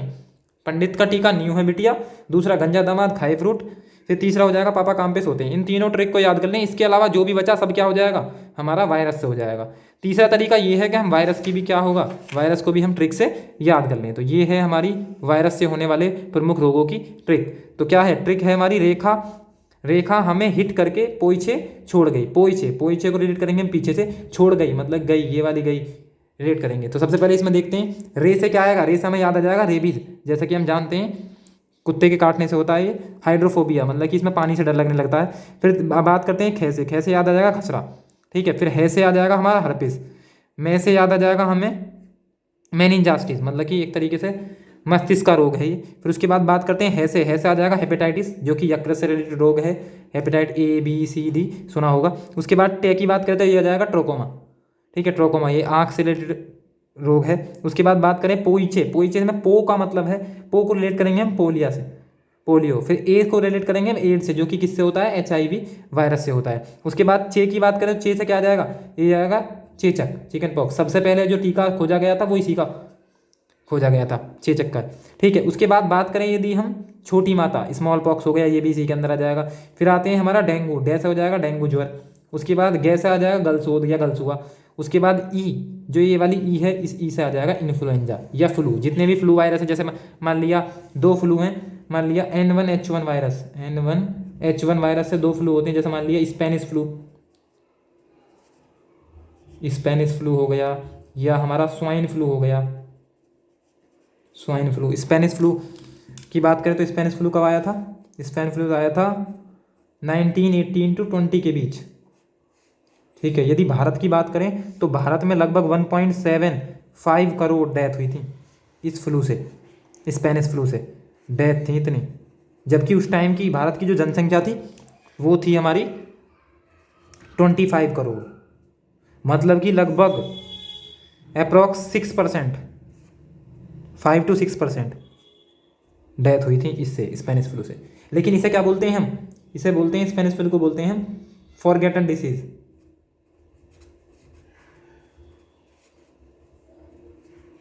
मतलब कि हमने इससे कुछ नहीं सीखा। हर जैसा कि हम देख रहे हैं अब लगभग 100 साल बाद दूसरी महामारी आ गई हमारी, किसके फॉर्म में, कोरोना वायरस। वो भी क्या है, वायरस जनित रोग है। अब जितने भी अब फैले हुए हैं इस टाइम पे करंट में, वो लगभग वायरस जनित ही हैं। तो हमने देख लिया रेखा हमें हिट करके पोइछे छोड़ गई, ये ट्रिक है किसकी, विषाणु जनित रोगों की, ठीक है। कि सारे उसमें आ जाएंगे, रेबीज आ गया, हाइड्रोफोबिया आ गया, खसरा, हर्पिस, मेनिंजाइटिस, फिर हेपेटाइटिस, ट्रोकोमा, पोलियो, चेचक, AIDS, dengue, influenza, chickenpox, smallpox, गलसोद, ये सब क्या हैं, ये सब हैं वायरस जनित। तो हमने ये ट्रिक के माध्यम से चारों चीज़ें देख ली। अब आते हैं हम अपने क्वेश्चन पे। तो क्वेश्चन की बात करें तो क्वेश्चन में क्या दिया हुआ था, क्वेश्चन में दिया हुआ था निम्नलिखित में से कौन सा रोग वायरस जनित नहीं है। तो हमने देखा स्पेनिश फ्लू किससे है, N1H1 वायरस से, उसी से हमारा क्या हुआ, इसी से हमारा हो गया स्वाइन फ्लू।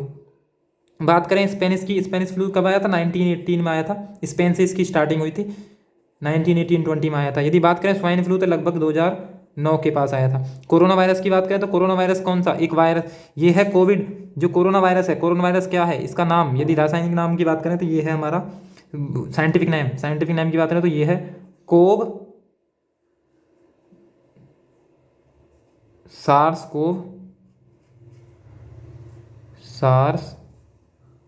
कोव सेकेंड, ये है, मतलब कि क्या आ जाएगा, सार्स कोव। इससे पहले क्या था, फर्स्ट आया था, ठीक है। अब क्या हो जाएगा, ये सेकेंड है, ठीक है। ये वायरस का नाम है SARS-CoV-2, इससे होता है हमारा क्या, कोरोना वायरस, ठीक है। तो तीसरा क्या है, निमोनिया। अब बात करें, हमने देख लिया स्पेनिश फ्लू भी क्या है, वायरस जनित रोग है।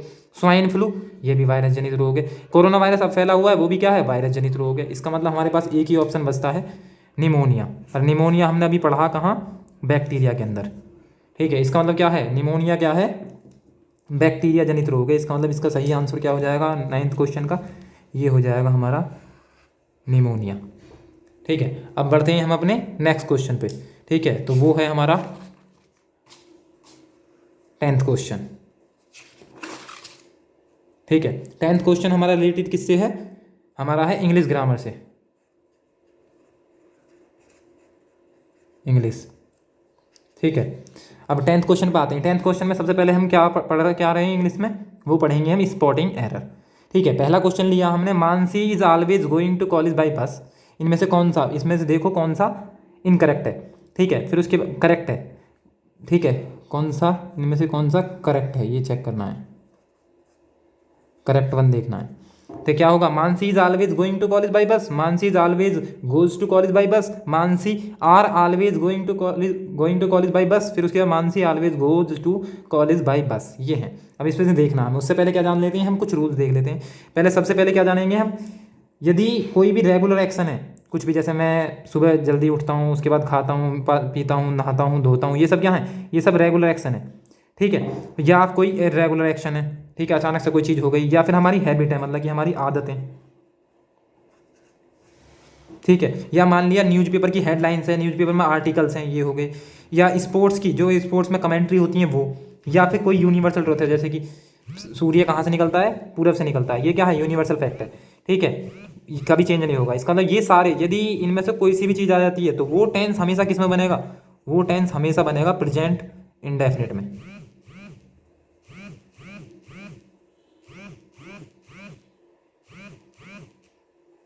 वो टेंस बनेगा प्रेजेंट इंडेफिनिट में। ठीक है, अब प्रेजेंट इंडेफिनिट के अंदर बनेगा, तो इसका मतलब क्या हुआ, ये तो हो गया प्रेजेंट इंडेफिनिट, ये चार चीज, पांच चीज तो हमने देख ली अब।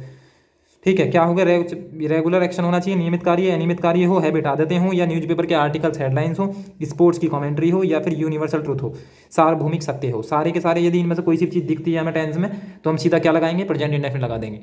ठीक है, फिर दूसरी बात आती है हमारी, दूसरा देखेंगे हम, यदि टेंस में, यदि रूल के अकॉर्डिंग देखें हम, कोई रूल, बस खाली कॉम्पिटिटिव एग्जाम के पर्पज से खाली हम रूल को याद करें, तो रूल से क्या होंगे, हम कुछ कीवर्ड्स को याद करेंगे। कीवर्ड जैसे क्या हुआ, यदि हमें टेंस में क्या दिखता है, हार्डली, हार्डली का मतलब होगा मुश्किल से, स्केर्सली, स्केर्सली मतलब शायद ही, रेयरली मतलब कि शायद ही कभी, उसके बाद ऑलवेज मतलब कि सदैव या हमेशा, नेवर कभी नहीं, सेल्डम कभी कभी, यूजुअली आमतौर पर, ऑफन अक्सर, या फिर एवरीडे और डेली मतलब कि रोजाना। इन वर्ड में से कोई सा भी, यदि कोई भी वर्ड हमें टेंस में दिखता है, तो ये भी किस में बनेगा, हमेशा सिंपल प्रेजेंट में, मतलब कि प्रेजेंट इंडेफिनिट में। ठीक है, ये हो गया हमारा इसका रूल। अब देखते हैं हम हमारे इस क्वेश्चन का आंसर क्या है।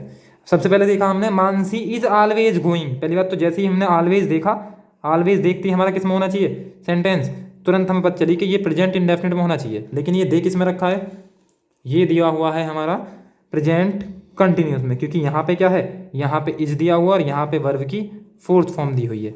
इसका मतलब क्या है, ये है हमारा प्रेजेंट कॉन्टिन्यूस में, और प्रेजेंट कॉन्टिन्यूस बन नहीं सकता। इसका मतलब ये क्या हो जाएगा हमारा, गलत। ठीक है, फिर दूसरे पे आते हैं हम।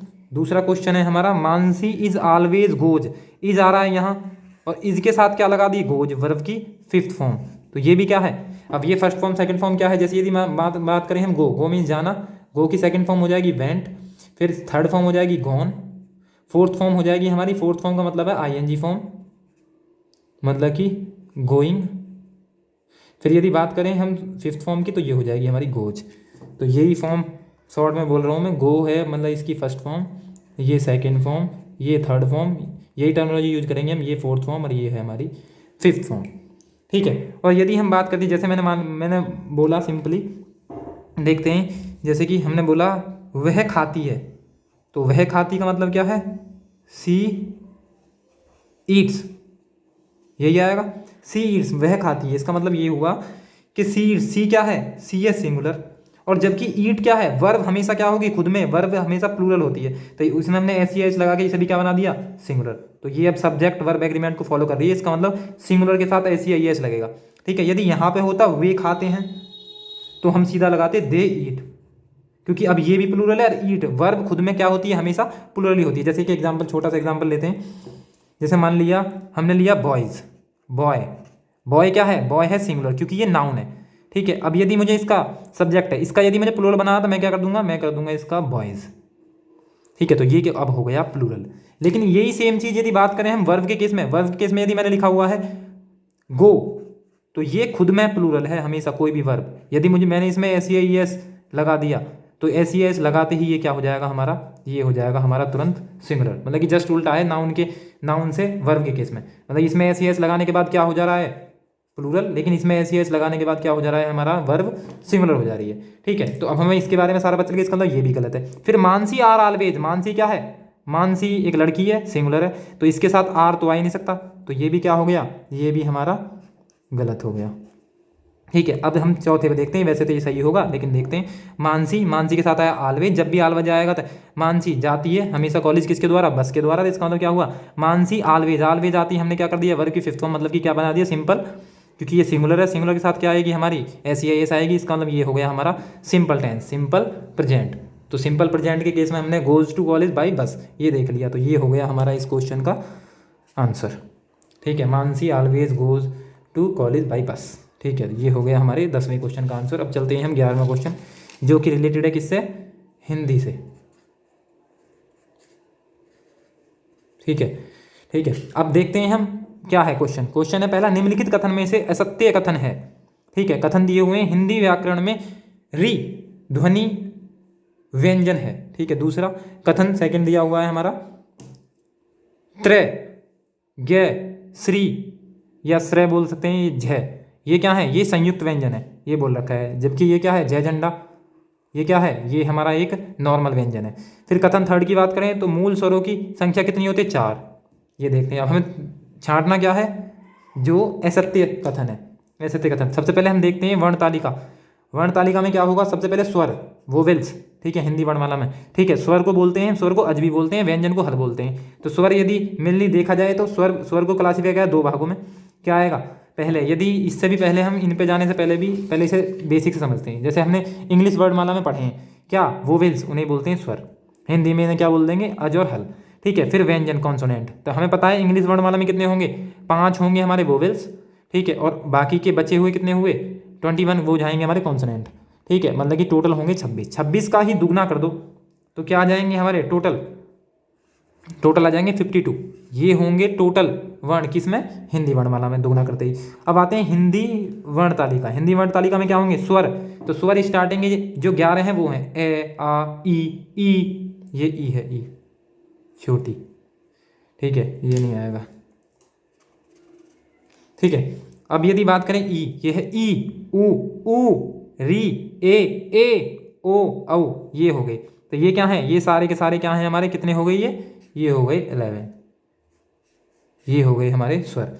यदि बात करें हम जो अन हैं, तो ये क्या है, ये है अनुस्वार और ये है हमारा विसर्ग। ये है अनुस्वार, ये है विसर्ग। तो ये क्या है, इन्हें बोलते हैं हम अयोग्यवाह या फिर नपुंसक। ना तो इन्हें हम काउंट करते हैं स्वर में, ना ही हम व्यंजन में काउंट करते हैं। इसका मतलब क्या हुआ, न तो ये स्वर हैं और न ही ये व्यंजन है। इसका मतलब इन 2 को तो हम इसके अंदर काउंट ही नहीं करेंगे। उसके बाद बात करें हम व्यंजन की, मतलब हल्की, तो वो क्या होंगे, वो टोटल जो बचे, इनके अलावा जो भी बचे वो सारे के सारे किसके अंदर आ जाएंगे, वो आ जाएंगे हमारे किसके, व्यंजन के अंदर। जैसी बात करें ये कै, खे, गे, मतलब कि कै वर्ग के, च वर्ग के, टे वर्ग के, तय वर्ग के, पै वर्ग के, ये सब क्या आ जाएंगे, ये आ जाएंगे हमारे व्यंजन के अंदर। तो टोटल कितने होंगे, यदि इन 2 को हटा दिया जाए, ये 11, ये 2, बचे कितने, ये बचे 39। तो ये हो जाएंगे हमारे कुल व्यंजन, जिन्हें हम व्यंजन काउंट करेंगे, व्यंजन। ठीक है, इन्हें बोलते हैं कै वर्ग। इसे याद करने की ट्रिक क्या है, ट्रिक है कचटतप। कचटतप से क्या हो, कै वर्ग, च वर्ग, टे वर्ग, तय वर्ग, पै वर्ग, ये आ जाएंगे सारे। तो ये क्या है, ये सब व्यंजन के अंदर कितने होंगे, 39। यदि बात करें हम मूल व्यंजन की, ठीक है। तो मूल व्यंजन में अब वहीं आ जाते हैं हम पहले, ठीक है। तो क्या होंगे, स्वर देख लिया हमने, स्वर के अंदर भी 11 उन्हें क्लासीफाई करा गया 2 वर्गों में। तो पहला क्या है, पहला है हास्य स्वर या मूल स्वर, मतलब कि जो जितने भी स्वर है वो बाकी इन्हीं के मेल से बने हुए हैं। तो पहला आ जाएगा हमारा छोटी ई, छोटा ऊ, री, ये 4 क्या हैं, ये 4 हैं हमारे हास्य स्वर या मूल स्वर। फिर उसके बाद दीर्घ स्वर, मतलब कि इन्हीं का ही क्या है, इसमें हमें कम टाइम लगेगा, इसमें हमें ज़्यादा टाइम लगेगा बोलने में। तो ये क्या आ जाएंगे दीर्घ स्वर, ये कितने होंगे 7, ठीक है। ये 7 हो, आ, ई, ऊ, ए, ओ, औ, ये क्या आ जाएंगे हमारे, ये आ जाएंगे हमारे किसके, दीर्घ स्वर के अंदर। फिर आते हैं स्पर्शी व्यंजन। व्यंजन भी क्या है, स्पर्शी अंत्य व्यंजन, ऊष्म व्यंजन, आगत व्यंजन, संयुक्त व्यंजन। स्पर्शी व्यंजन हो गए कैसे लेके पे तक, जितने भी लिखे हैं मैं, कचट तक जो ट्रिक थी जिसकी, वो 25 आ जाएंगे, प्लस ये डेड है, ये दोनों इसके अंदर आएंगे। फिर अंत्य स्पर्शी व्यंजन की बात करें तो अंत्य स्पर्शी का बात करें तो ये क्या आएंगे, ये, रे, ले, वे, ठीक है। जिनके उच्चारण में हमारे बहुत कम ऊष्मा निकले मुख से, जिसके उच्चारण में जैसे श है, ये क्या हैं, ये हैं ऊष्म व्यंजन, ठीक है। 4 ऊष्म व्यंजन, 4 अंत्य व्यंजन। आगत की बात करें तो ये जय और फे हो गई। संयुक्त व्यंजन की क्या करें, जो दो एक, मतलब कि जो व्यंजन और क्या हो गया, व्यंजन के संयोग से, व्यंजन और स्वर के संयोग से बना हुआ है, उसे बोलेंगे संयुक्त व्यंजन।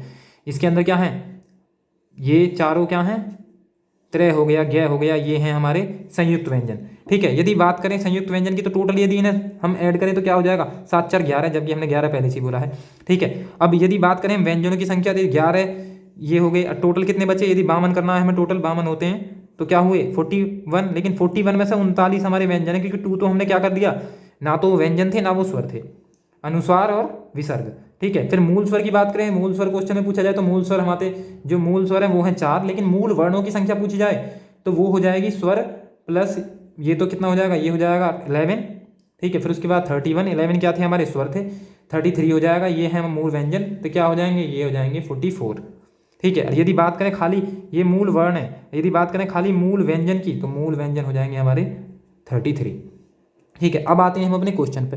क्वेश्चन क्या था हमारा, कथन हिंदी वर्णमाला में री ध्वनि व्यंजन है। अब देखो खुद, यदि बात करें हम री, तो री कहाँ आ रही है हमारी, स्वर के अंदर, ये रहा, ओ ई री, ये रहा। इसका मतलब क्या है, ये तो एक स्वर है, जब स्वर है तो इसका मतलब ये कथन भी क्या हो जाएगा, ये कथन हो जाएगा हमारा गलत।